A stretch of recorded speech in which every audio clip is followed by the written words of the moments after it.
ನಮಸ್ಕಾರ. ಅಧ್ಯಾಯ 64. ಶ್ಯಾಮಾಪುಕುರ.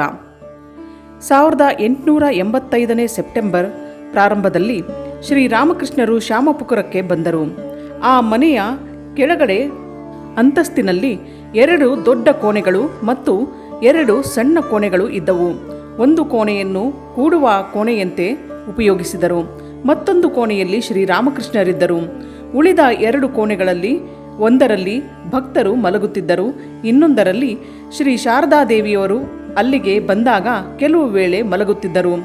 ಶ್ರೀರಾಮಕೃಷ್ಣರಿಗೆ ಚಿಕಿತ್ಸೆ ಮಾಡಲು ಮಹೇಂದ್ರ ಸರ್ಕಾರನನ್ನು ಗೊತ್ತು ಮಾಡಿದನು. ಬಹಳ ಹಿಂದೆ ಮಥುರನಾಥ ಬದುಕಿದ್ದ ಕಾಲದಲ್ಲಿ ಇವನು ಶ್ರೀರಾಮಕೃಷ್ಣರನ್ನು ಕಂಡಿದ್ದ. ಅವನು ರೋಗಿಯನ್ನು ಚೆನ್ನಾಗಿ ಪರೀಕ್ಷೆ ಮಾಡಿ ಔಷಧಿಯನ್ನು ಬರೆದುಕೊಟ್ಟನು. ಪ್ರತಿದಿನ ಬೆಳಿಗ್ಗೆ ರೋಗಿ ಹೇಗಿರುವರು ಎಂಬುದನ್ನು ತಿಳಿಸಿ ಎಂದು ಹೇಳಿದ್ದ. ಶ್ರೀರಾಮಕೃಷ್ಣನ ವೆಚ್ಚವನ್ನೆಲ್ಲ ಅವರ ಭಕ್ತರೇ ವಹಿಸುತ್ತಾರೆ ಎಂದು ಕೇಳಿದಾಗ ಅವನು ದುಡ್ಡು ತೆಗೆದುಕೊಳ್ಳದೆ ಉಚಿತವಾಗಿ ಚಿಕಿತ್ಸೆ ಮಾಡುವುದಕ್ಕೆ ಒಪ್ಪಿಕೊಂಡ. ಶ್ರೀರಾಮಕೃಷ್ಣರಿಗೆ ಅಡುಗೆ ಮಾಡುವುದಕ್ಕೆ ಯಾರಾದರೂ ಬೇಕಾಗಿತ್ತು. ಯಾರೋ ಮಾಡಿದ ಅಡುಗೆಯನ್ನು ಅವರು ತಿನ್ನುತ್ತಿರಲಿಲ್ಲ.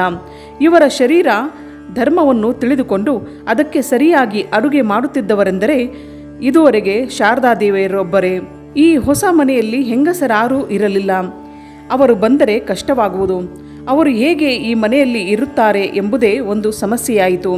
ಶ್ರೀರಾಮಕೃಷ್ಣರನ್ನು ಸೇವಿಸುತ್ತಿದ್ದ ತರುಣ ಶಿಷ್ಯರಾದರೂ ಇನ್ನೂ ಶಾಲೆ ಕಾಲೇಜಿನಲ್ಲಿ ಓದುತ್ತಿದ್ದ ಹುಡುಗರು. ಅವರು ಮನೆಯವರಿಗೆ ಗೊತ್ತಾಗದಂತೆ ಶ್ರೀರಾಮಕೃಷ್ಣರ ಸಮೀಪದಲ್ಲಿ ಇಡೀ ದಿನ ಹೇಗೆ ಉಳಿಯುವುದು? ಅವರ ಓದು ಹೋಗುವುದು, ಮನೆಯವರಿಗೆ ಅತೃಪ್ತಿಯಾಗುವುದು.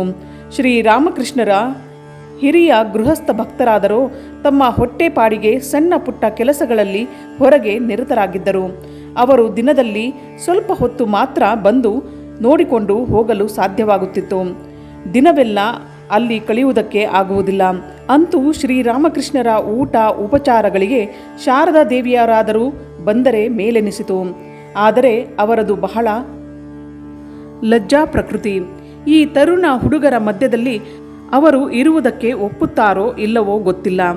ಈ ವಿಷಯವನ್ನು ಶಿಷ್ಯರು ಶ್ರೀರಾಮಕೃಷ್ಣರಿಗೆ ತಿಳಿಸಿದರು.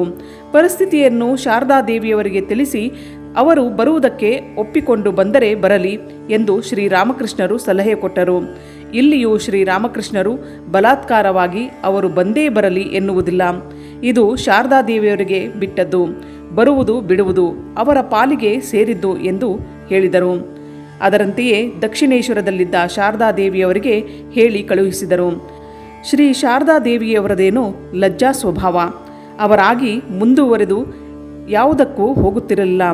ಯಾವಾಗ ತಮ್ಮ ಪತಿಗೆ ಕಾಯಿಲೆಯಾಗಿ ತಮ್ಮ ಸೇವೆ ಅವಶ್ಯವಿದೆ ಎಂದು ತಿಳಿಯಿತೋ ಆಗ ಅವರು ತಮ್ಮ ಲಜ್ಜಾ ಸ್ವಭಾವವನ್ನೆಲ್ಲ ಬಿಟ್ಟು ತಮ್ಮ ಎಲ್ಲ ಅನಾನುಕೂಲಗಳನ್ನು ಬದಿಗಿರಿಸಿ ಶ್ಯಾಮಾಪುಕುರಕ್ಕೆ ಬರಲು ಒಪ್ಪಿದರು.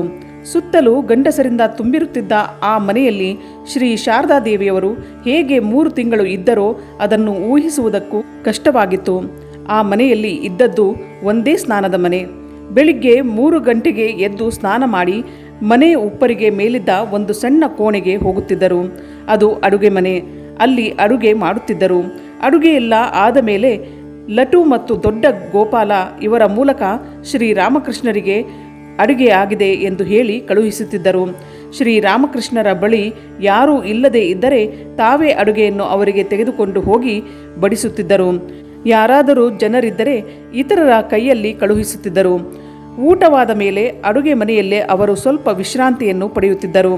ರಾತ್ರಿ 11 ಗಂಟೆಯಾದ ಮೇಲೆ ಮನೆಯಲ್ಲಿದ್ದವರೆಲ್ಲ ಮಲಗಿಕೊಂಡ ಮೇಲೆ ಕೆಳಗೆ ಒಂದು ಸಣ್ಣ ಕೋಣೆಯಲ್ಲಿ ಮಲಗುವುದಕ್ಕೆ ಬರುತ್ತಿದ್ದರು.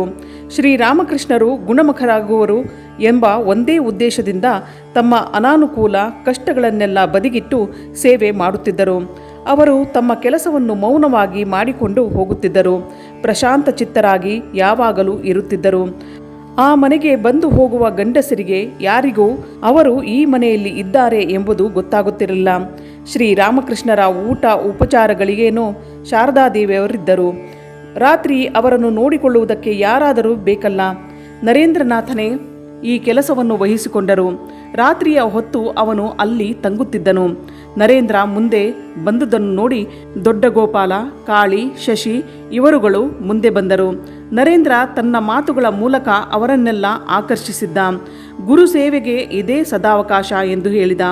ಧ್ಯಾನ ಅಧ್ಯಯನಗಳಿಗಿಂತ ದೊಡ್ಡ ತಪಸ್ಸು ಗುರುಸೇವೆ. ಇದರಿಂದ ಜೀವನದಲ್ಲಿ ಗಳಿಸುವುದಕ್ಕೆ ಆಗದೇ ಇರುವುದು ಇಲ್ಲ ಎಂದ. ಎಲ್ಲಿಯವರೆಗೆ ಈ ಹುಡುಗರು ಎಲ್ಲ ಬಿಟ್ಟು ಶ್ರೀರಾಮಕೃಷ್ಣರ ಸೇವೆಯಲ್ಲಿ ತತ್ಪರರಾಗಿದ್ದಾರೆ ಎಂಬುದು ತಂದೆ ತಾಯಿಗಳಿಗೆ ಗೊತ್ತಿರಲಿಲ್ಲವೋ ಅಲ್ಲಿಯವರೆಗೆ ಪರವಾಗಿರಲಿಲ್ಲ. ಆದರೆ ಯಾವಾಗ ಹುಡುಗರು ಓದುವುದನ್ನು ಬಿಟ್ಟು ಇಲ್ಲಿದ್ದಾರೆ ಎಂದು ತಿಳಿಯಿತೋ ಆಗ ಅವರನ್ನು ಹಿಂತಿರುಗಿ ಮನೆಗೆ ಕರೆದುಕೊಂಡು ಹೋಗುವುದಕ್ಕೆ ಎಲ್ಲ ಮಾರ್ಗಗಳನ್ನು ಪೋಷಕರು ಉಪಯೋಗಿಸಿದರು. ಆದರೆ ನರೇಂದ್ರನ ನಾಯಕತ್ವದಲ್ಲಿದ್ದ ಹುಡುಗರು ಕೆಲವರು ಯಾವುದಕ್ಕೂ ಸೇವೆಗೆ ನಿಂತರು. ನರೇಂದ್ರನ ಸ್ನೇಹದ ಸವಿಯನ್ನು ಒಮ್ಮೆ ರುಚಿ ನೋಡಿದರೆ ಅವನಿಗೆ ತನ್ನ ಸ್ವಂತ ಮನೆಯು ಸಪ್ಪೆಯಾಗುತ್ತಿತ್ತು. ಪ್ರಾರಂಭದಲ್ಲಿ 4-5 ಮಂದಿ ಮಾತ್ರ ಈ ಕೆಲಸಕ್ಕೆ ಮುಂದೆ ಬಂದರು. ಕಾಲಕ್ರಮೇಣ ಇದರ 4ರಷ್ಟಾದರು. ಇವರುಗಳೇ ಮುಂದಿನ ಶ್ರೀರಾಮಕೃಷ್ಣ ಸಂಘವನ್ನು ಕಟ್ಟುವರು. ಇದರ ಪ್ರಾರಂಭವು ಶ್ರೀರಾಮಕೃಷ್ಣರ ರೋಗದ ಹಾಸಿಗೆ ಸುತ್ತ ಆದುದನ್ನು ನೋಡುತ್ತೇವೆ. ಶ್ರೀರಾಮಕೃಷ್ಣರಿಗೆ ಆಗುವ ವೆಚ್ಚವನ್ನೆಲ್ಲ ವಹಿಸುತ್ತಿದ್ದವರು ಅವರ ಕೆಲವು ಗೃಹಸ್ಥ ಭಕ್ತರು.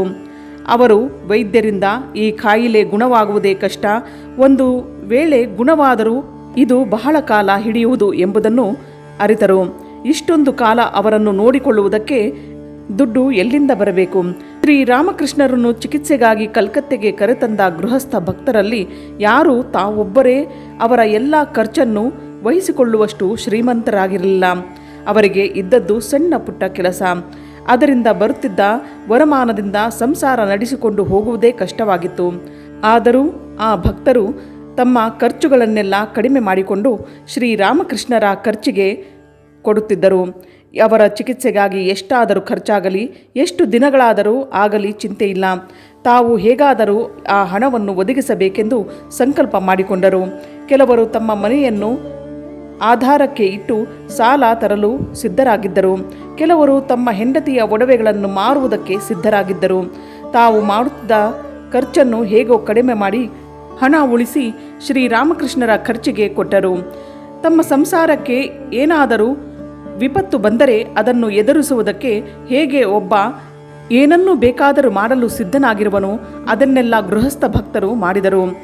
ಸುರೇಂದ್ರ ಆ ಮನೆಯ ಬಾಡಿಗೆಯನ್ನು ಕೊಡಲು ಒಪ್ಪಿಕೊಂಡ. ಬಲರಾಮ, ರಾಮಚಂದ್ರ, ಮಹೇಂದ್ರ, ಗಿರೀಶ ಇವರುಗಳು ಶ್ರೀರಾಮಕೃಷ್ಣರ ಔಷಧೋಪಚಾರಗಳಿಗೆ ಆಗುವ ವೆಚ್ಚವನ್ನೆಲ್ಲ ವಹಿಸಿಕೊಂಡರು. ಮನೆ ಬಿಟ್ಟು ಬಂದ ತರುಣರು ಮನಃಪೂರ್ವಕವಾಗಿ ಅವರ ಸೇವೆ ಮಾಡಿದರು. ಆ ಸೇವೆಗೆ ಬೇಕಾಗುವ ದುಡ್ಡನ್ನೆಲ್ಲ ಇತರ ಗೃಹಸ್ಥ ಭಕ್ತರು ಕೊಟ್ಟರು. ಮುಂದಿನ ವಿಶ್ವವ್ಯಾಪಿ ಶ್ರೀರಾಮಕೃಷ್ಣರ ಸಂಘ ಹುಟ್ಟಿದ್ದೇ ಇಲ್ಲಿ. ಸನ್ಯಾಸಿ ಮತ್ತು ಗೃಹಸ್ಥ ಒಂದು ಹಕ್ಕಿಗೆ ಇರುವ 2 ರೆಕ್ಕೆಗಳಂತೆ. ಸನ್ಯಾಸಿ ಮುಂದೆ ನಿಂತು ಕೆಲಸ ಮಾಡುತ್ತಾನೆ, ಆದರೆ ಅವನಿಗೆ ಅದಕ್ಕೆ ಬೇಕಾದುದನ್ನೆಲ್ಲ ಒದಗಿಸುವವರು ಹಿಂದೆ ನಿಂತಿರುವ ಗೃಹಸ್ಥರು. ಶ್ರೀರಾಮಕೃಷ್ಣರ ಕಾಯಿಲೆಯೇ ಮುಂದೆ ಹುಟ್ಟಿದ ಶ್ರೀರಾಮಕೃಷ್ಣ ಸಂಸ್ಥೆಗೆ ಮೂಲ ಕಾರಣವಾಯಿತು. ಅವರ ಶುಶ್ರೂಷೆಗಾಗಿ ಮನೆಗಳನ್ನು ಬಿಟ್ಟು ಬಂದವರೇ ಆ ಸಂಸ್ಥೆಗೆ ಆಧಾರ ಸ್ತಂಭಗಳಾದ ಸನ್ಯಾಸಿಗಳಾದರು. ಶ್ರೀರಾಮಕೃಷ್ಣರಿಗೆ ಬಂದಿದ್ದ ಕಾಯಿಲೆಯನ್ನು 3 ದೃಷ್ಟಿಯಿಂದ ನೋಡುವ ಭಕ್ತರಿದ್ದರು. ಮೊದಲನೇ ಗುಂಪಿನವರು ಶ್ರೀರಾಮಕೃಷ್ಣರು ಅವತಾರ ಪುರುಷರು. ಅವರ ಗೀಲೆಗಳೆಲ್ಲ ಒಂದು ಲೀಲೆ ಅಥವಾ ನಟನೆ. ಭಕ್ತರಿಗೆ ಸೇವೆ ಮಾಡಲು ಒಂದು ಅವಕಾಶವನ್ನು ಕಲ್ಪಿಸಿಕೊಡುವುದಕ್ಕಾಗಿ, ಅದರ ಮೂಲಕ ಅವರು ಉದ್ಧಾರವಾಗುವಂತಾಗಲೆಂದು ಹಾಗೆ ಕಾಯಿಲೆ ಬಿದ್ದಂತೆ ನಟಿಸುವರು ಎಂದು ಭಾವಿಸುವರು. ಹೀಗೆ ಭಾವಿಸಿದವರಲ್ಲಿ ಗಿರೀಶ್ ಘೋಷ್ ಮುಂದಾಳು. 2ನೇ ಗುಂಪಿನವರು ಶ್ರೀರಾಮಕೃಷ್ಣರು ಭಗವತಿಯ ಕೈಯಲ್ಲಿರುವ ಒಂದು ಯಂತ್ರ. ಭಗವತಿ ತನ್ನ ಕೆಲಸವನ್ನು ಮಾಡುವುದಕ್ಕೆ ಇವರನ್ನು ಉಪಯೋಗಿಸುತ್ತಿರುವಳು. ಇವರಿಗೆ ಈ ಕಾಯಿಲೆ ಏತಕ್ಕೆ ಬಂತು ಇದನ್ನು ತಿಳಿದುಕೊಳ್ಳುವುದಕ್ಕೆ ಆಗುವುದಿಲ್ಲ. ಬಹುಶಃ ಶ್ರೀರಾಮಕೃಷ್ಣರಿಂದಲೂ ಇದನ್ನು ಬಗೆಹರಿಸಲು ಸಾಧ್ಯವಾಗದೇ ಇರಬಹುದು. ಶ್ರೀರಾಮಕೃಷ್ಣರಿಗೆ ಸೇವೆ ಮಾಡಿದರೆ ಭಗವತಿಗೆ ಸೇವೆ ಮಾಡಿದಂತಾಗುವುದು ಎಂದು ಭಾವಿಸಿದ್ದರು. ನರೇಂದ್ರನಾಥ ಮುಂತಾದ ತರುಣ ಭಕ್ತರು ವಿಚಾರ ಪ್ರಧಾನವಾದ ದೃಷ್ಟಿಯಿಂದ ನೋಡಿದರು. ಶ್ರೀರಾಮಕೃಷ್ಣರು ಎಂತಹ ದೊಡ್ಡ ದೇವಮಾನವರಾದರೂ ಅವರಿಗೆ ಒಂದು ಭೌತಿಕ ದೇಹವಿದೆ. ಆ ದೇಹಕ್ಕೆ ಹುಟ್ಟು, ರೋಗ, ಸಾವು ಮುಂತಾದವುಗಳು ಸ್ವಾಭಾವಿಕ. ಇದು ಪ್ರಕೃತಿ ನಿಯಮ. ಯಾರೂ ಇದನ್ನು ಮೀರಿ ಹೋಗುವುದಕ್ಕೆ ಆಗುವುದಿಲ್ಲ. ದೇವರೇ ಅವತಾರವೆತ್ತಿ ಧರೆಗೆ ಇಳಿದು ಬಂದು ಒಂದು ದೇಹವನ್ನು ಪ್ರವೇಶಿಸಿದರೆ ಅವನು ಆ ದೇಹದ ಧರ್ಮಗಳಿಗೆ ಒಳಪಡಲೇಬೇಕು. ಏಕೆಂದರೆ ಆ ದೇಹ ಅದರ ಧರ್ಮಗಳನ್ನೆಲ್ಲ ಮಾಡಿದವನು ಅವನೇ. ಅವನು ಮಾಡಿದ ನಿಯಮವನ್ನು ಅವನೇ ಉಲ್ಲಂಘಿಸುವನೇ. ಒಂದು ವೇಳೆ ಉಲ್ಲಂಘಿಸುವಂತೆ ಕಂಡರೂ ಮತ್ತಾವುದೋ ಅದಕ್ಕಿಂತ ಮೇಲೆ ಇರುವ ನಿಯಮವನ್ನು ಹಿಡಿದುಕೊಂಡು ಕೆಳಗಿದನ್ನು ಬಿಟ್ಟಿರುವನು. ಅಂತೂ ಈಗ ನಾವು ಇರುವ ಸ್ಥಿತಿಯಲ್ಲಿ ಶ್ರೀರಾಮಕೃಷ್ಣರ ಕಾಯಿಲೆ ಸತ್ಯ. ಅವರು ನಮಗೆ ಬೆಳಕು ತೋರಿದವರು. ಈಗ ಅವರಿಗೆ ಸೇವೆ ಮಾಡುವುದು ನಮ್ಮ ಕರ್ತವ್ಯ. ಮೇಲಿನ ವರ್ಗದವರಲ್ಲಿ ತಮ್ಮ ತಮ್ಮ ದೃಷ್ಟಿಗಳಲ್ಲಿ ಭೇದವಿದ್ದರೂ ಎಲ್ಲರೂ ತಮ್ಮ ಗುರುದೇವನಿಗೆ ಸೇವೆ ಮಾಡುವುದರಲ್ಲಿ ತುಂಬ ಆಸಕ್ತರಾಗಿದ್ದರು. ಈ ಸೇವೆ ಮಾಡುವ ಅವಕಾಶ ಎಲ್ಲರಿಗೂ ಎಲ್ಲ ಕಾಲದಲ್ಲಿಯೂ ಸಿಕ್ಕುವುದಿಲ್ಲ. ಜೀವನದಲ್ಲಿ ಅವರಿಗೆ ಮಾಡುವ ಸೇವೆಯೇ ಪರಮ ಸಾಧನೆ ಎಂಬುದನ್ನು ಎಲ್ಲರೂ ನಂಬಿದ್ದರು. ಈ ವಿಷಯದಲ್ಲಿ ಎಲ್ಲರೂ ಏಕಮತೀಯರು. ಡಾಕ್ಟರ್ ಮಹೇಂದ್ರ ಸರ್ಕಾರ ಚಿಕಿತ್ಸೆಯನ್ನು ತುಂಬ ಆಸಕ್ತಿಯಿಂದ ಪ್ರಾರಂಭಿಸಿದ. ಪ್ರಾರಂಭದಲ್ಲಿ ಅವನು ದಿನಕ್ಕೆ 3 ವೇಳೆ ಬರುತ್ತಿದ್ದ. ಔಷಧಿ ಹೇಗೆ ಕೆಲಸ ಮಾಡುತ್ತಿದೆ ಎಂಬುದನ್ನು ನೋಡಲು ಅವನು ಗಂಟೆಗಟ್ಟಲೆ ಅವರ ಪಕ್ಕದಲ್ಲಿ ಕುಳಿತು ಅವರೊಡನೆ ಆಧ್ಯಾತ್ಮಿಕ ವಿಷಯಗಳನ್ನು ಮಾತನಾಡುತ್ತಿದ್ದ. ಅವರನ್ನು ತನ್ನ ಕಣ್ಣಿಂದ ನೋಡುತ್ತಾ ಅವರ ಮಾತುಕತೆಯನ್ನು ಕೇಳುತ್ತಾ ಬಂದಂತೆ ಅವರ ಮೇಲೆ ಇವನಿಗೆ ಪೂಜ್ಯ ಬುದ್ಧಿ ಹುಟ್ಟುವುದು. ಒಂದು ದಿನ ಶ್ರೀರಾಮಕೃಷ್ಣರು ಡಾಕ್ಟರಿಗೆ ಅವನು ಪಡುತ್ತಿದ್ದ ಕಷ್ಟಕ್ಕೆ ಧನ್ಯವಾದವನ್ನು ಅರ್ಪಿಸಿದರು. ಅದಕ್ಕೆ ಆತ ಹೀಗೆ ಹೇಳುತ್ತಾನೆ, ನಾನು ಬರೀ ನಿಮ್ಮ ಕಾಯಿಲೆ ಗುಣಪಡಿಸುವುದಕ್ಕಾಗಿ ಇಷ್ಟು ಹೊತ್ತು ಕಳೆಯುತ್ತಿರುವೆ ಎಂದು ಭಾವಿಸಿದ್ದೀರೇನು? ಇದರಿಂದ ನನ್ನ ಒಂದು ಸ್ವಂತ ಲಾಭವೂ ಇದೆ. ನಿಮ್ಮ ಸಹವಾಸದಿಂದ ನನಗೆ ಸಂತೋಷವಾಗುವುದು. ಇದುವರೆಗೆ ನಿಮ್ಮ ಸಹವಾಸ ನನಗೆ ಸಿಕ್ಕಿರಲಿಲ್ಲ. ನಾನು ಯಾವುದರಲ್ಲೋ ನಿರತನಾಗಿದ್ದೆ. ಅನೇಕ ವೇಳೆ ಜನ ಹೇಳುವುದೊಂದು ಮಾಡುವುದೊಂದು. ನನಗೆ ಅದನ್ನು ಕಂಡರೆ ಆಗದು. ನಾನು ನಿಮ್ಮನ್ನು ಹೊಗಳುತ್ತಿರುವೆನು ಎಂದು ಭಾವಿಸಬೇಡಿ. ನಾನು ಯಾರನ್ನೂ ಗಣನೆಗೆ ತರುವುದಿಲ್ಲ. ನಮ್ಮ ತಂದೆಯೇ ಏನಾದರೂ ತಪ್ಪು ಮಾಡಿದರೆ ಎದುರಿಗೆ ಹೇಳಿಬಿಡುತ್ತೇನೆ, ಅವನು ಮಾಡುವುದು ತಪ್ಪು ಎಂದು. ನಾನು ಖಂಡಿತವಾದಿ ಎಂಬುದು ಎಲ್ಲರಿಗೂ ಗೊತ್ತು. ಶ್ರೀರಾಮಕೃಷ್ಣರು ನಗುತ್ತಾ, ಹೌದು, ನಾನು ಕೂಡ ಹಾಗೆಯೇ ಕೇಳಿದ್ದೇನೆ. ನೀನು ಇಲ್ಲಿಗೆ ಅಷ್ಟು ದಿನಗಳಿಂದ ಬರುತ್ತಿದ್ದರೂ ನನಗೆ ಇನ್ನೂ ಅದರ ಅನುಭವ ಆಗಿಲ್ಲ ಎಂದರು. ಅದಕ್ಕೆ ನಾವಿಬ್ಬರೂ ಅದೃಷ್ಟಶಾಲಿಗಳೇ. ನಿಮ್ಮ ನಡತೆಯಲ್ಲಿಯೂ ಏನಾದರೂ ನ್ಯೂನತೆ ತೋರಿದ್ದರೆ ಅದನ್ನು ಖಂಡಿಸಿಯೇ ಬಿಡುತ್ತಿದ್ದೆ ಎನ್ನುತ್ತಾನೆ ಡಾಕ್ಟರ್ ಸರ್ಕಾರ್ ಶ್ರೀರಾಮಕೃಷ್ಣರೊಡನೆ ಮಾತನಾಡುತ್ತಿದ್ದಾಗ ದೇವರನ್ನು ಒಂದು ಮಿತಿಗೆ ಒಳಪಡಿಸುವವರನ್ನು ಕುರಿತು ಟೀಕಿಸುತ್ತಾನೆ. ಶ್ರೀರಾಮಕೃಷ್ಣರು ಕೂಡ, ಹೌದು, ನೀನು ಹೇಳಿದ್ದು ಸರಿ. ನಾನು ಅಂತಹ ಕೆಲಸಕ್ಕೆ ಬಾರದ ವಿಷಯಗಳನ್ನು ಒಪ್ಪಿಕೊಳ್ಳುವುದಿಲ್ಲ ಎಂದು ಹೇಳಿದರು. ಅನಂತರ ಹತ್ತಿರ ಕುಳಿತಿದ್ದ ಒಬ್ಬ ಭಕ್ತರಿಗೆ ರಾಮಪ್ರಸಾದನ ಒಂದು ಹಾಡನ್ನು ಹೇಳುವಂತೆ ಕೇಳುತ್ತಾರೆ. ಆತ ಹೇಳುವಾಗ ಒಂದು ತಪ್ಪನ್ನು ಮಾಡುತ್ತಾನೆ. ಶ್ರೀರಾಮಕೃಷ್ಣರು ಅದನ್ನು ತಿದ್ದುತ್ತಾರೆ. ನನ್ನ ಬುದ್ಧಿ ಅದನ್ನು ತಿಳಿಯುತ್ತದೆ, ಆದರೆ ನನ್ನ ಹೃದಯಕ್ಕೆ ತೃಪ್ತಿ ಇಲ್ಲ ಎಂದು ಹೇಳುತ್ತಾರೆ. ಬುದ್ಧಿ ದೇವರನ್ನು ತಿಳಿದುಕೊಳ್ಳುವುದಕ್ಕೆ ಪ್ರಯತ್ನಿಸುತ್ತದೆ, ಆದರೆ ಅದು ತನಗೆ ಅತೀತವೆಂದು ನಂತರ ಅರಿಯುತ್ತದೆ. ಆದರೆ ಹೃದಯ ಅಷ್ಟಕ್ಕೆ ಸುಮ್ಮನಿರುವುದಿಲ್ಲ, ಅವನನ್ನು ಹಿಡಿಯಬೇಕೆಂದು ತಳಮಳಗೊಳ್ಳುವುದು. ಡಾಕ್ಟರ್ ಅದನ್ನು ಕೇಳಿ ಸಂತೋಷಪಡುತ್ತಾನೆ. ಬುದ್ಧಿ ಎಂಬುದು ಅಂಜು ಬುರುಕನಂತೆ. ಸ್ವಲ್ಪ ಆತಂಕ ಬಂದರೂ ಅದನ್ನು ಎದುರಿಸುವುದಕ್ಕೆ ಆಗುವುದಿಲ್ಲ. ಆದರೆ ಹೃದಯವಾದರೂ ಎಲ್ಲ ಆತಂಕಗಳನ್ನು ಎದುರಿಸಿ ಸತ್ಯವನ್ನು ಅರಸುವುದಕ್ಕೆ ಪ್ರಯತ್ನಿಸುವುದು. ಹಾಡನ್ನು ಕೇಳುತ್ತಿದ್ದಾಗ ಒಬ್ಬಿಬ್ಬರು ಭಕ್ತರು ಭಾವೋನ್ಮಾದದಿಂದ ಉದ್ರಿಕ್ತರಾಗಿ ಸಮಾಧಿ ಪಡೆದರು. ಡಾಕ್ಟರ್ ಅವರನ್ನು ಪರೀಕ್ಷಿಸಿದ. ಅವರಿಗೆ ಬಾಹ್ಯ ಪ್ರಜ್ಞೆ ಇಲ್ಲದಂತೆ ಕಂಡಿತು. ಶ್ರೀರಾಮಕೃಷ್ಣರು ಅವರ ಮೈದಡವಿ ಕಿವಿಯಲ್ಲಿ ದೇವರ ಹೆಸರನ್ನು ಹೇಳಿದ ಮೇಲೆ ಅವರಿಗೆ ಪ್ರಜ್ಞೆ ಬಂತು. ಡಾಕ್ಟರ್, ಇದೆಲ್ಲ ನಿಮ್ಮ ಕೆಲಸವೇ ಎಂದು ಕಾಣುತ್ತದೆ ಎಂದನು. ಅದಕ್ಕೆ ಶ್ರೀರಾಮಕೃಷ್ಣರು, ಇಲ್ಲ, ಇವೆಲ್ಲ ಅವನ ದಯೆಯಿಂದ. ಈ ಯುವಕರ ಮನಸ್ಸು ಹೆಂಡತಿ, ಮಕ್ಕಳು, ಕೀರ್ತಿ, ಐಶ್ವರ್ಯ ಮೊದಲಾದವುಗಳ ಮೇಲೆ ಚದುರಿ ಹೋಗಿಲ್ಲ. ಆದ ಕಾರಣ ಸುಲಭವಾಗಿ ದೇವರ ಮೇಲೆ ಮನಸ್ಸಿನ ಎಲ್ಲ ಭಾಗವನ್ನು ಏಕಾಗ್ರ ಮಾಡಬಲ್ಲರು. ಡಾಕ್ಟರ್, ಯಾವಾಗಲೂ ಅಲ್ಪವಿದ್ಯೆಯಿಂದಲೇ ಮಹಾಗರ್ವ ಬರುವುದು. ಆದರೆ ಯಾವಾಗ ಪೂರ್ಣ ವಿದ್ಯಾವಂತನಾಗುವನೋ ಆಗ ಅವನು ದೀನನಾಗುತ್ತಾನೆ ಎಂದನು. ಅದಕ್ಕೆ ಶ್ರೀರಾಮಕೃಷ್ಣರು, ಲೌಕಿಕ ವಿದ್ಯೆ ಒಬ್ಬನನ್ನು ದುರಹಂಕಾರಿಯನ್ನಾಗಿ ಮಾಡುವುದು. ಪಾಂಡಿತ್ಯದ ಅಹಂಕಾರ ದೊಡ್ಡ ಬಂಧನ. ನೀನು ಇಷ್ಟು ವಿದ್ಯಾವಂತನಾಗಿದ್ದರೂ ದೀನನಾಗಿರುವುದಕ್ಕೆ ಕಾರಣ ಭಗವತ್ಕೃಪೆಯೇ. ಆಗ ಡಾಕ್ಟರ್, ನನಗೇನು ಗೊತ್ತಿಲ್ಲ. ಇದರಿಂದ ಕಲಿತುಕೊಳ್ಳುವುದಕ್ಕೆ ನನಗೆ ನಾಚಿಕೆ ಏನೂ ಆಗುವುದಿಲ್ಲ. ಇಲ್ಲಿ ಕುಳಿತಿರುವ ಯುವಕರಿಂದಲೂ ನಾನು ಕಲಿಯುವುದಕ್ಕೆ ಸಿದ್ಧನಾಗಿರುವೆನು. ನಾನು ಬೇಕಾದರೆ ಅವರಿಗೆ ನಮಸ್ಕಾರವನ್ನು ಮಾಡುವೆನು ಎಂದ. ಆ ನಂತರ ಶ್ರೀರಾಮಕೃಷ್ಣರು ಅಲ್ಲಿ ಕುಳಿತ ಭಕ್ತರಿಗೆ, ನೋಡಿದಿರಾ ಅವನ ದೈನ್ಯತೆಯನ್ನು, ಇದು ಮನುಷ್ಯನ ಯೋಗ್ಯತೆಯನ್ನು ವ್ಯಕ್ತಪಡಿಸುವುದು. ಅನಂತರ ಡಾಕ್ಟರ್ ಮನೆಗೆ ಹೋದ. ಶ್ರೀರಾಮಕೃಷ್ಣರ ಪರಿಚಯವಾದಂತೆ ಡಾಕ್ಟರ್ ಅವರನ್ನು ಹೆಚ್ಚು ಪ್ರೀತಿಸತೊಡಗಿದ. ಅವರ ಮೇಲೆ ಆಸಕ್ತನಾಗುತ್ತಾ ಬಂದ. ಶ್ರೀರಾಮಕೃಷ್ಣರು ಕೂಡ ಅವನನ್ನು ಭಗವಂತನ ಕಡೆಗೆ ಹೋಗುವಂತೆ ಪ್ರೇರೇಪಿಸಿದರು. ಶ್ರೀರಾಮಕೃಷ್ಣರು ತಮ್ಮ ಶಿಷ್ಯರಲ್ಲಿ ಪ್ರಖ್ಯಾತರಾದ ಗಿರೀಶ, ನರೇಂದ್ರ ಮತ್ತು ಮಹೇಂದ್ರ ಇವರ ಪರಿಚಯವನ್ನು ಅವನಿಗೆ ಮಾಡಿಸಿದರು.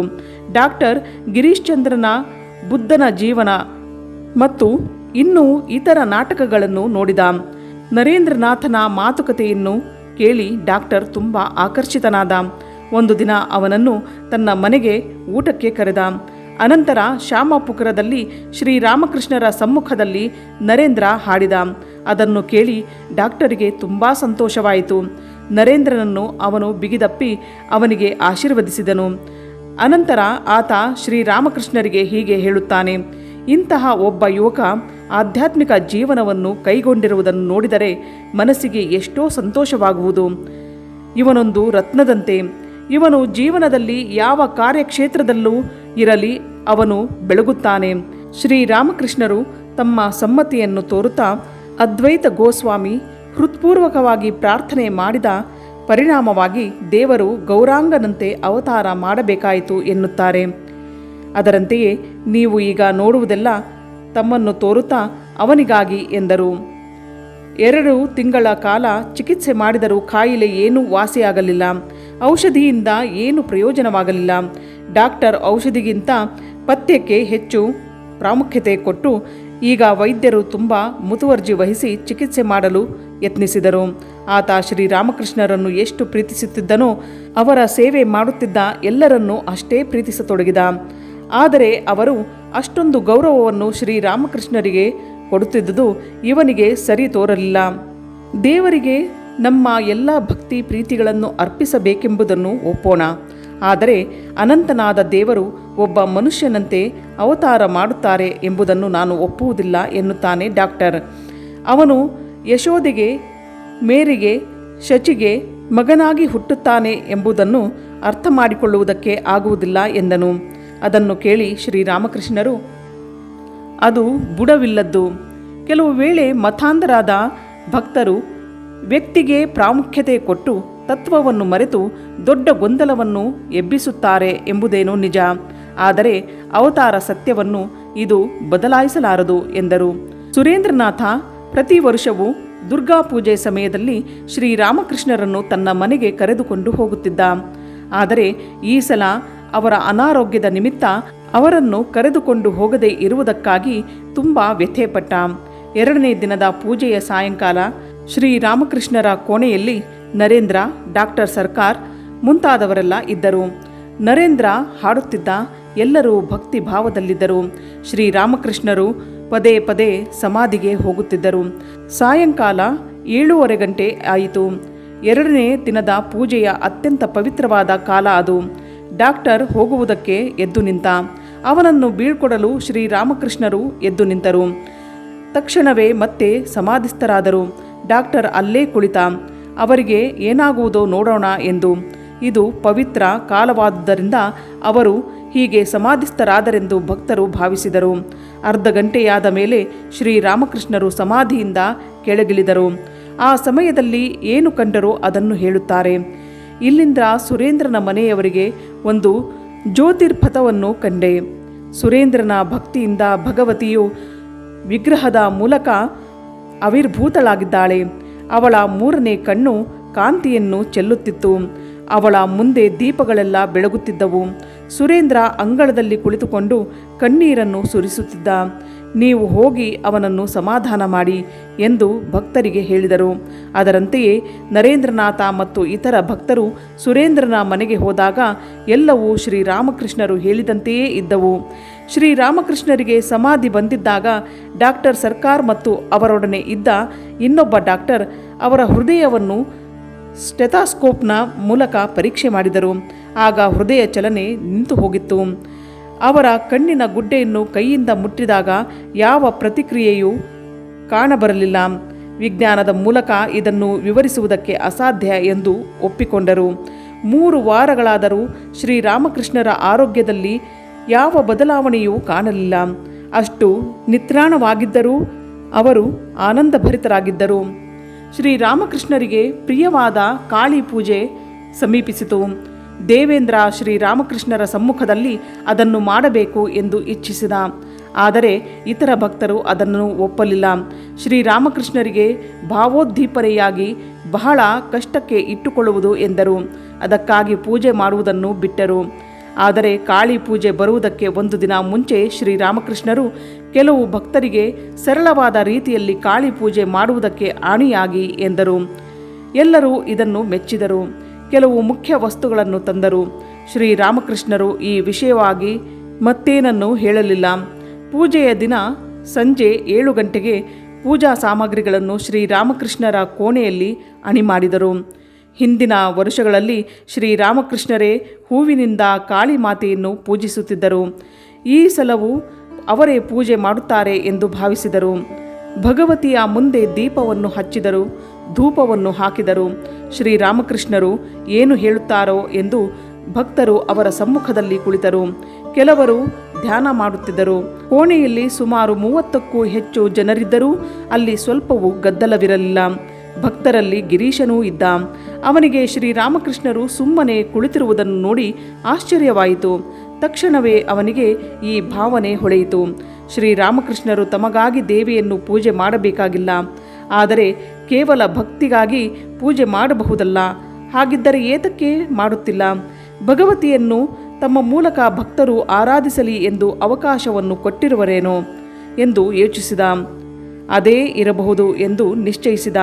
ಗಿರೀಶ ಹೂವು ಚಂದನವನ್ನು ತೆಗೆದುಕೊಂಡು ಜೈ ಕಾಳಿ ಎಂದು ಹೇಳಿ ಶ್ರೀರಾಮಕೃಷ್ಣರ ಪಾದಗಳಿಗೆ ಅರ್ಪಿಸಿದನು.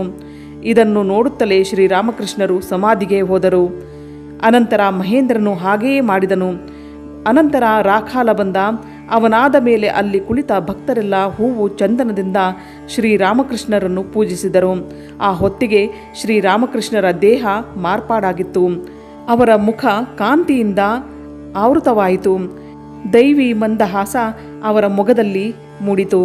ಕಾಳಿಯ ವಿಗ್ರಹದಲ್ಲಿ ಕಾಣುವಂತೆ ಅವರ ಒಂದು ಕೈ ಮೇಲೆತ್ತಿತು, ಮತ್ತೊಂದು ಕೈ ವರವನ್ನು ಕರುಣಿಸುವಂತೆ ಬಾಗಿತ್ತು.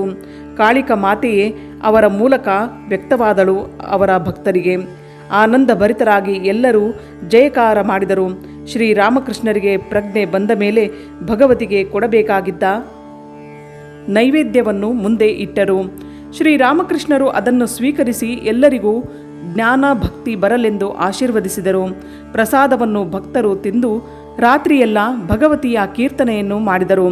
ಅಂದು ಶ್ರೀರಾಮಕೃಷ್ಣರು ಅವರಿಗೆ ಬೇರೊಂದು ದೃಷ್ಟಿಯಲ್ಲಿ ಕಂಡರು.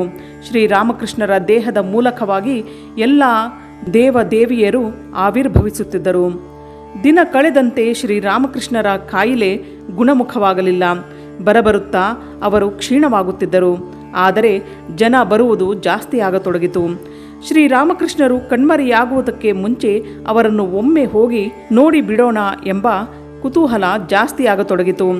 ಆ ಸಮಯದಲ್ಲೇ ಹರಿಶ್ಚಂದ್ರ ಮುಸ್ತಫಿ, ಶಾರದಾ ಪ್ರಸನ್ನ ಮಿತ್ರ, ಮಣೀಂದ್ರನಾಥ ಗುಪ್ತಾ ಮುಂತಾದವರು ಬಂದವರು. ಶ್ರೀರಾಮಕೃಷ್ಣರು ಅವರವರ ಮನೋಭಾವಕ್ಕೆ ತಕ್ಕಂತೆ ಅವರನ್ನು ಆಧ್ಯಾತ್ಮಿಕ ಜೀವನದಲ್ಲಿ ಮುಂದುವರಿಸಿದರು. ಒಬ್ಬನಿಗೆ ಸಗುಣ ದೇವರ ಮೇಲೆ ಹೇಗೆ ಧ್ಯಾನ ಮಾಡಬೇಕು ಎಂಬುದನ್ನು ತೋರಿದರು. ಆ ನಂತರ ನಿರ್ಗುಣವನ್ನು ತೋರುವಾಗ ಅವರ ಮನಸ್ಸೇ ಸಮಾಧಿಗೆ ಹೊರಟು ಹೋಯಿತು. ಸ್ವಲ್ಪ ಕಾಲವಾದ ಮೇಲೆ ಮನಸ್ಸನ್ನು ಅವರು ಬಲಾತ್ಕಾರವಾಗಿ ಕೆಳಗೆ ಎಳೆಯಬೇಕಾಯಿತು. ಆಗ ಅವರು ಆ ನಿರ್ಗುಣೋಪಾಸಕನಿಗೆ, ನಾನು ನಿನಗೆ ತೋರುವುದಕ್ಕೆ ಆಗುವುದಿಲ್ಲ. ನಿರಾಕಾರವನ್ನು ಧ್ಯಾನಿಸುವ ಸ್ಥಿತಿಗೆ ಹೋದರೆ ಮನಸ್ಸೇ ಸಮಾಧಿಗೆ ಹೊರಟು ಹೋಗುವುದು. ಆ ಸಮಯದಲ್ಲಿ ರಕ್ತದ ಒತ್ತಡ ಅತಿ ಹೆಚ್ಚಾಗಿ ಆಗುವುದರಿಂದ ನೋವು ಜಾಸ್ತಿ ಆಗುವುದು. ವೈದ್ಯರು ನನಗೆ ಸಮಾಧಿಗೆ ಹೋಗಬಾರದೆಂದು ಕಟ್ಟಪ್ಪಣೆ ಮಾಡಿದ್ದಾರೆ ಎಂದರು. ಅದಕ್ಕೆ ಬಂದವನು, ನೀವು ಇಷ್ಟೊಂದು ತೊಂದರೆ ತೆಗೆದುಕೊಳ್ಳಬೇಕಾಗಿಲ್ಲ ಎಂದ.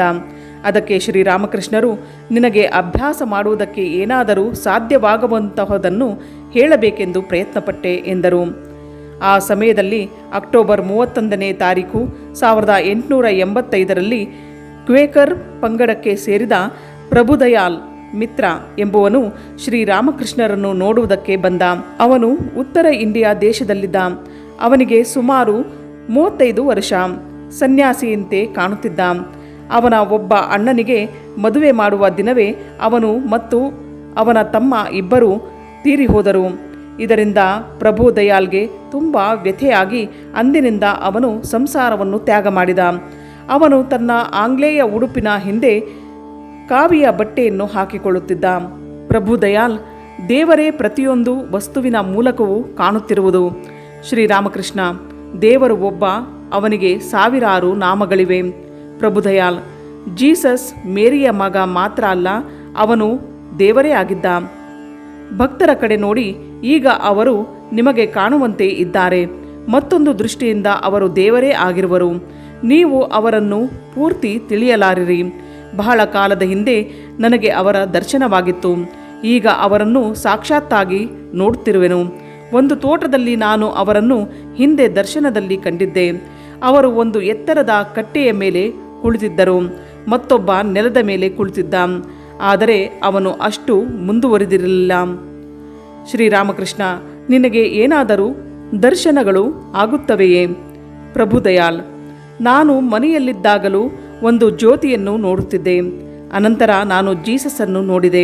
ಅವನ ಸೌಂದರ್ಯವನ್ನು ವಿವರಿಸುವುದಕ್ಕೆ ಭಾಷೆ ಸಾಲದು. ಅವನ ಸೌಂದರ್ಯದೊಡನೆ ಹೋಲಿಸಿದರೆ ಹೆಂಗಸಿನ ಸೌಂದರ್ಯ ಕಸಕ್ಕೆ ಸಮ. ಶ್ರೀರಾಮಕೃಷ್ಣರು ವರಾಂಡಕ್ಕೆ ಹೋಗಿ ಬಂದರು. ನಾನು ಮಿಶ್ರನನ್ನು ವೀರಭಾವದಲ್ಲಿ ನಿಂತಿರುವುದನ್ನು ಕಂಡೆ ಎಂದರು. ಅನಂತರ ಅವರು ಭಾವಮುಖದಲ್ಲಿ ಹೋದರು. ಪ್ರಭು ದಯಾಲರಿಗೆ ಹಸ್ತಲಾಘವ ಕೊಟ್ಟು, ನಿನ್ನ ಇಚ್ಛೆ ಈಡೇರುವುದು ಎಂದರು. ಪ್ರಭು ದಯಾಲ್ ಕೈ ಮುಗಿಯುತ್ತಾ, ಇಂದಿನಿಂದ ನಾನು ನಿಮಗೆ ನನ್ನ ದೇಹ, ಮನಸ್ಸು, ಆತ್ಮಗಳನ್ನು ಅರ್ಪಣೆ ಮಾಡಿರುವೆನು. ಶ್ರೀರಾಮಕೃಷ್ಣರು ತಮ್ಮ ಭಕ್ತರಿಗೆ ಪ್ರಭು ದಯಾಲ್ಗೆ ಏನಾದರೂ ತಿನ್ನಲು ಕೊಡಿ ಎಂದರು. ಇನ್ನೊಬ್ಬ ವಿಲಿಯಮ್ಸ್ ಎಂಬ ಕ್ರೈಸ್ತ ಭಕ್ತ ಕೂಡ ಶ್ರೀರಾಮಕೃಷ್ಣರನ್ನು ನೋಡುವುದಕ್ಕೆ ಬಂದಿದ್ದ. ಆತನ ಇಚ್ಛೆಯು ಈಡೇರಿ ಅವನು ಶ್ರೀರಾಮಕೃಷ್ಣರಿಂದ ಉಪದೇಶವನ್ನು ಪಡೆದುಕೊಂಡು ಹಿಮಾಲಯಕ್ಕೆ ತಪಸ್ಸು ಮಾಡುವುದಕ್ಕೆ ಹೋದ ಎಂದು ಹೇಳುತ್ತಾರೆ.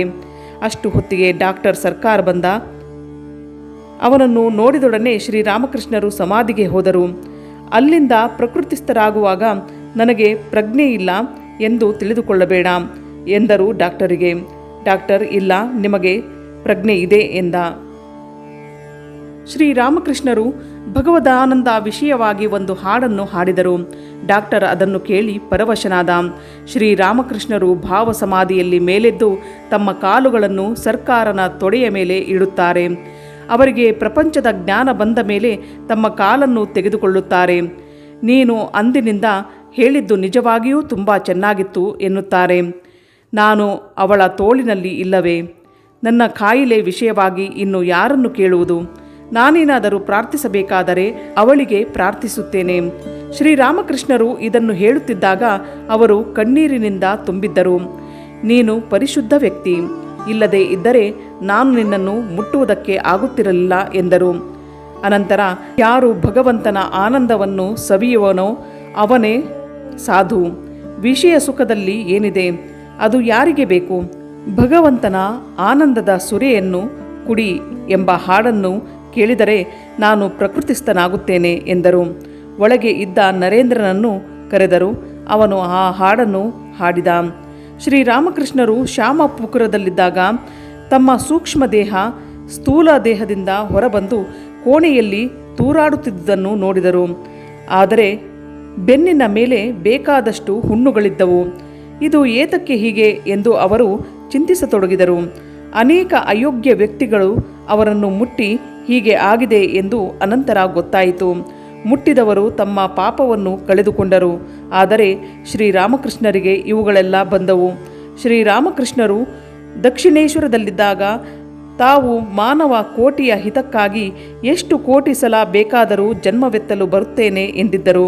ಶ್ರೀರಾಮಕೃಷ್ಣರು ಇದನ್ನು ಭಕ್ತರಿಗೆ ಹೇಳಿದಾಗ ಇನ್ನು ಮೇಲೆ ಎಲ್ಲರಿಗೂ ಅವರನ್ನು ಮುಟ್ಟುವುದಕ್ಕೆ ಅಧಿಕಾರ ಕೊಡಬಾರದು ಎಂದು ಸಂಕಲ್ಪ ಮಾಡಿದರು. ಭಕ್ತರಲ್ಲಿ ಕೆಲವರಿಗೆ ತಮ್ಮ ಹಿಂದಿನ ಪಾಪಗಳು ನೆನಪಿಗೆ ಬಂದು ಶ್ರೀರಾಮಕೃಷ್ಣರು ಆರೋಗ್ಯವಾಗುವವರೆಗೆ ಅವರನ್ನು ಮುಟ್ಟುವುದಿಲ್ಲ ಎಂದು ಶಪಥ ಮಾಡಿದರು. ಇನ್ನೊಬ್ಬನ ಪಾಪವನ್ನು ತೆಗೆದುಕೊಂಡು ತಮ್ಮ ಪುಣ್ಯವನ್ನು ಅವರಿಗೆ ಕೊಡುವುದು ಎಂಬ ಸಿದ್ಧಾಂತ ಕ್ರೈಸ್ತರಲ್ಲಿ ಮತ್ತು ವೈಷ್ಣವರಲ್ಲಿದೆ. ಶ್ರೀರಾಮಕೃಷ್ಣರ ಜೀವನ ಇದರ ಸತ್ಯವನ್ನು ಉದಾಹರಿಸುವುದು.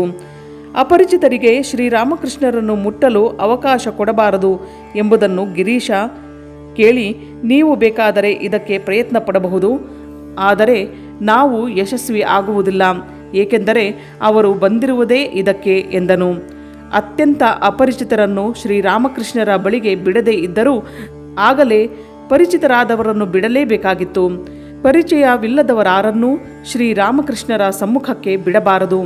ಒಂದು ವೇಳೆ ಅವರು ಪರಿಚಯಸ್ಥರ ಮೂಲಕ ಬಂದರೂ ಅವರು ಶ್ರೀರಾಮಕೃಷ್ಣರನ್ನು ಮುಟ್ಟಬಾರದು ಎಂಬ ಕಟ್ಟಳೆಯನ್ನು ಮಾಡಿದರು. ಆದರೆ ಕೆಲವು ವೇಳೆ ಈ ಕಟ್ಟಳೆಗಳಾವುವು ನಡೆಯುತ್ತಿರಲಿಲ್ಲ. ಒಂದು ದಿನ ಗಿರೀಶನ ಕಂಪನಿಯಲ್ಲಿ ಪಾತ್ರವಹಿಸಿದ ನಟಿ ಶ್ರೀರಾಮಕೃಷ್ಣರನ್ನು ನೋಡಬೇಕೆಂದು ಇದ್ದಳು. ಆಕೆ ಶ್ರೀರಾಮಕೃಷ್ಣರು ಚೈತನ್ಯ ಲೀಲೆಯನ್ನು ನೋಡುವುದಕ್ಕೆ ಬಂದಿದ್ದಾಗ ಪಾತ್ರವನ್ನು ವಹಿಸಿದ್ದಳು. ನಾಟಕವಾದ ಮೇಲೆ ಶ್ರೀರಾಮಕೃಷ್ಣರಿಗೆ ಬಂದು ನಮಸ್ಕಾರ ಮಾಡಿದಳು. ಶ್ರೀರಾಮಕೃಷ್ಣರು ಅವಳ ಪಾತ್ರವನ್ನು ತುಂಬ ಶ್ಲಾಘಿಸಿದರು.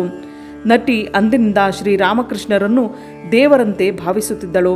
ಶ್ರೀರಾಮಕೃಷ್ಣರಿಗೆ ಕಾಯಿಲೆ ಆಗಿದೆ, ಅವರು ಕಲ್ಕತ್ತೆಗೆ ಬಂದಿದ್ದಾರೆ ಎಂಬುದನ್ನು ಕೇಳಿ ಅವರ ದರ್ಶನ ಪಡೆಯುವುದಕ್ಕೆ ತುಂಬ ಪ್ರಯತ್ನ ಮಾಡಿದಳು. ಆದರೆ ಅವಳಿಗೆ ಅವಕಾಶ ಸಿಕ್ಕಲಿಲ್ಲ. ಕಾಳಿಪದ ಎಂಬ ಭಕ್ತನಿಗೆ ತನ್ನ ಅಭಿಲಾಷೆಯನ್ನು ಹೇಳಿಕೊಂಡಳು. ಅವಳು ಇರುವಂತೆಯೇ ಹೋದರೆ ಶ್ರೀರಾಮಕೃಷ್ಣರನ್ನು ನೋಡುವುದಕ್ಕೆ ಆಗುವುದಿಲ್ಲ ಎಂದು ಒಂದು ಉಪಾಯವನ್ನು ಮಾಡುತ್ತಾನೆ. ಒಂದು ದಿನ ಅವನು ಅವಳಿಗೆ ಒಬ್ಬ ಐರೋಪ್ಯ ಗಂಡಸಿನ ವೇಷ ಹಾಕಿ ಶ್ಯಾಮಾಪುರಕ್ಕೆ ಕರೆದುಕೊಂಡು ಬಂದ. ಕೋಣೆಯ ಬಾಗಿಲಿನಲ್ಲಿದ್ದವರಿಗೆ, ಇವನು ನನ್ನ ಸ್ನೇಹಿತ, ಶ್ರೀರಾಮಕೃಷ್ಣರನ್ನು ನೋಡಲು ಕಾತರನಾಗಿದ್ದಾನೆ ಎಂದು ಹೇಳಿದಾಗ ಅವರನ್ನು ಒಳಗೆ ಬಿಟ್ಟರು. ಒಳಗೆ ಹೋದ ಮೇಲೆ ಶ್ರೀರಾಮಕೃಷ್ಣರಿಗೆ ಇದನ್ನೆಲ್ಲ ತಿಳಿಸಿದ ಮೇಲೆ ಅವರು ಅವಳ ಜಾಣತನಕ್ಕೆ ತುಂಬ ಮೆಚ್ಚಿದರು. ಅವಳ ಶ್ರದ್ಧೆ ಮತ್ತು ಭಕ್ತಿಯನ್ನು ತುಂಬ ಮೆಚ್ಚಿ ಅವಳಿಗೆ ಕೆಲವು ಸಲಹೆಗಳನ್ನು ಕೊಟ್ಟರು. ಅನಂತರ ಆಕೆ ಶ್ರೀರಾಮಕೃಷ್ಣರ ಪಾದಗಳಿಗೆ ತನ್ನ ತಲೆಯನ್ನು ಮುಟ್ಟಿಸಿ ಪ್ರಣಾಮ ಮಾಡಿ ಹಿಂತಿರುಗಿದಳು.